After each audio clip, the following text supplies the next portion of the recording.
Hello everyone, আজকে আমার এই ভিডিওর টপিক হলো জগদ্দলপুর। আগের ভিডিওতে তোমরা দেখেইছিলে আমরা আরাকু ভ্যালি থেকে জগদ্দলপুর চলে এসেছিলাম। বিকেল 5টা নাগাদ আমরা নেমেছিলাম আর আমরা ছিলাম হোটেল অতিথিতে। তো তার পরের দিন সকাল সকাল আমরা ব্রেকফাস্ট করে বেরিয়ে পড়েছিলাম জগদ্দলপুরের নানান জায়গাগুলো ঘুরে দেখার জন্য। জগদ্দলপুরের প্রথম ভিউ পয়েন্ট আমাদের ছিল মা দন্তেশ্বরী টেম্পল এবং বাস্তার প্যালেস। মা দন্তেশ্বরী টেম্পল হলো বাস্তার প্যালেসের লাগোয়ায়।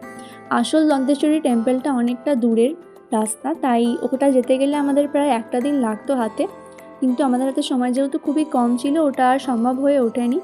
আর এই মন্দিরটা স্থাপন করেছিলেন এখানকার যিনি রানীমা ছিলেন তিনি। যেহেতু দন্তেশ্বরী টেম্পলটা যেতে গেলে অনেকটা রাস্তা যেতে হতো, তাই তিনি রাজবাড়ির লাগোয়া এই মন্দিরটা স্থাপন করেছিলেন। এইটা হলো রাজবাড়ির প্রবেশদ্বারের সামনেই মন্দিরটা, আর তার থেকে 5 মিনিট হেঁটে আসলেই তোমরা এই বাস্তার প্যালেস যেটা সেটা দেখতে পাবে। তবে রাজার যে বংশধর তারা এখন এখানে বসবাস করেন বলে একটিমাত্র হলঘরই খোলা থাকে, যারা ট্যুরিস্ট তাদের জন্য।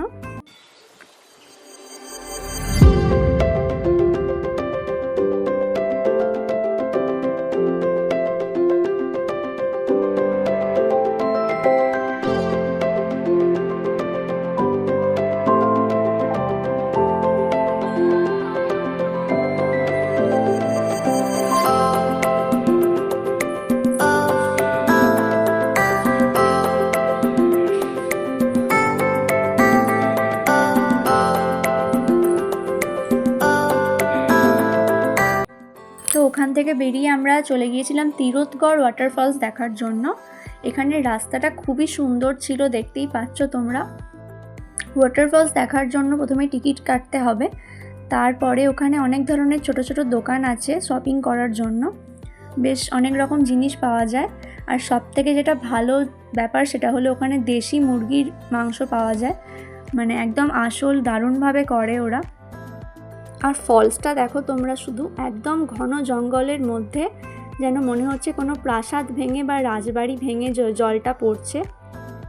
বর্ষাকালে তো পুরো জায়গাটা দিয়েই পড়ে জল, আর এখানে এই সময়টা অনেকে চানও করে।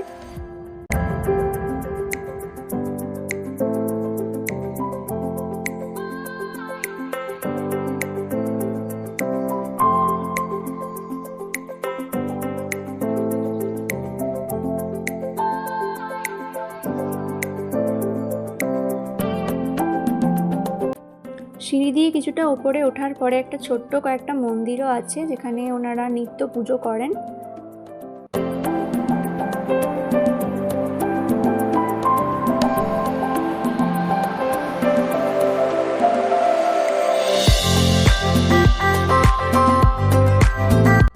দুপুরের লাঞ্চ আমরা ওখানেই সেরে নিয়েছিলাম কষা কষা দেশি মুরগির মাংস দিয়ে। কালারটা দেখো জাস্ট তোমরা। আর তারপর আমরা চলে গিয়েছিলাম আর একটা ফলস দেখার জন্য।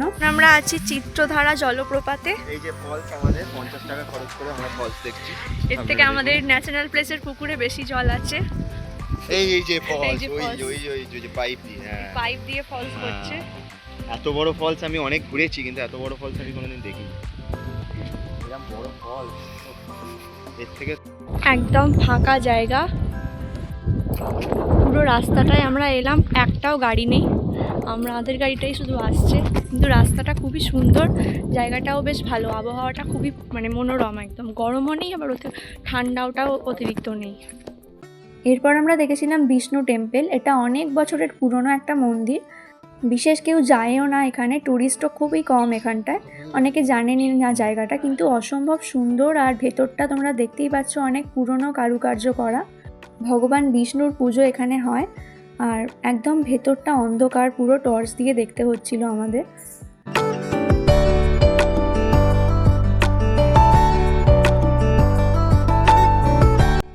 আর এরপর আমরা যেটা দেখেছিলাম সেটাই হলো জগদ্দলপুর যাওয়ার অন্যতম কারণ। এইখানেও একটা জলপ্রপাতই আছে, যাওয়ার রাস্তায় অনেক ছোট বড় দোকান তো আছেই, থাকবেই।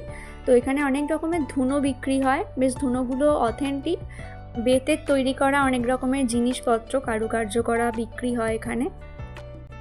জগদ্দলপুরের ওয়েদার কিন্তু একদমই নর্মাল, বরং বেশ গরমই ছিল।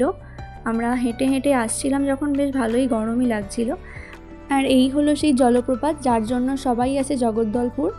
এটার নাম হলো চিত্রকূট জলপ্রপাত। বর্ষাকালে এই পুরো জায়গাটা দিয়ে এইরকম স্পিডে জল পড়ে, মানে ভাবতে পারছো, জাস্ট দেখলে তো পুরো পাগল হয়ে যাবে। এটাকে ভারতের নায়াগ্রা ফলসও বলা হয়। চিত্রকূট জলপ্রপাতে ঢোকার জন্য এখনও কোনো টিকিট কাউন্টার বা টিকিট প্রাইস কিছু করা হয়নি। আমরা এখন যাচ্ছি বোটিংয়ের জন্য। সিঁড়ি দিয়ে নেমে অনেকটা নিচে যেতে হচ্ছে। ঝিঁঝি পোকার ডাক শোনো খালি তোমরা, এ বাপরে।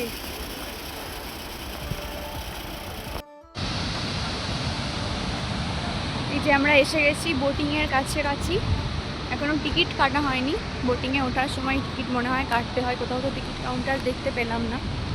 তো চলো দেখি।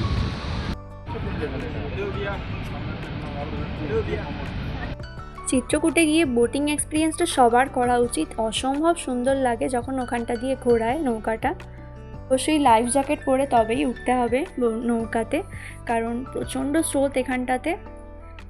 তবে বর্ষাকালে গেলে বোটিং করার সুযোগ পাবে না, কারণ বৃষ্টি হলেই বা বর্ষাকাল হলেই পুরো জায়গাটা দিয়ে যেহেতু জল পড়ে, বোটিং বন্ধ হয়ে যায়।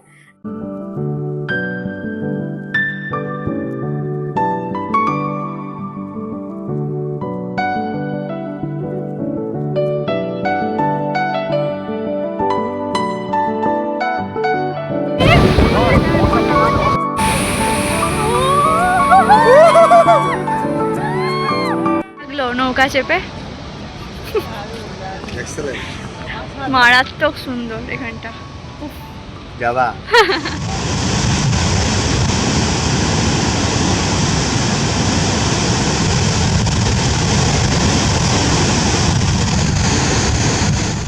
চিত্রকূট থেকে বেরিয়ে আমাদের গাড়িতে আস্তে আস্তে প্রায় সন্ধে হয়ে গিয়েছিল। এরপর তখন আমরা গিয়েছিলাম এই বালাজির মন্দিরটা। বেশ সুন্দর, অনেকটা জায়গা নিয়ে এই মন্দিরটা গঠিত। আমরা যখন যাই তখন আরতিও হচ্ছিল, বেশ ভালো লাগছিল এখানটায় থাকতে। জগদ্দলপুর এলে তোমরা এই জায়গাগুলো ঘুরে দেখতেই পারো। যে কটা জায়গা আমরা গিয়েছিলাম বেশ ভালোই ছিল সব কটা জায়গা। আর এলে তো অবশ্যই চিত্রকূটে যেও, আর যদি পারো বর্ষার পরেই এসো, খুব ভালো লাগবে তখন এলে। নেক্সট দিন আমাদের ভোর 4টায় উঠে পড়তে হয়েছিল, কারণ 5টার সময় ট্রেন ছিল আমাদের কোরাপুট যাওয়ার উদ্দেশ্যে। তো এর পরের ব্লগ আসছে কোরাপুট নিয়ে। অবশ্যই সাথে থেকো, সাবস্ক্রাইব করে রেখো চ্যানেলটাকে। আর ফেসবুক থেকে দেখলে পেজটাকে একটা লাইক করে দিও, ফলো করে দিও। বাই, দেখা হচ্ছে পরের ভিডিওতে।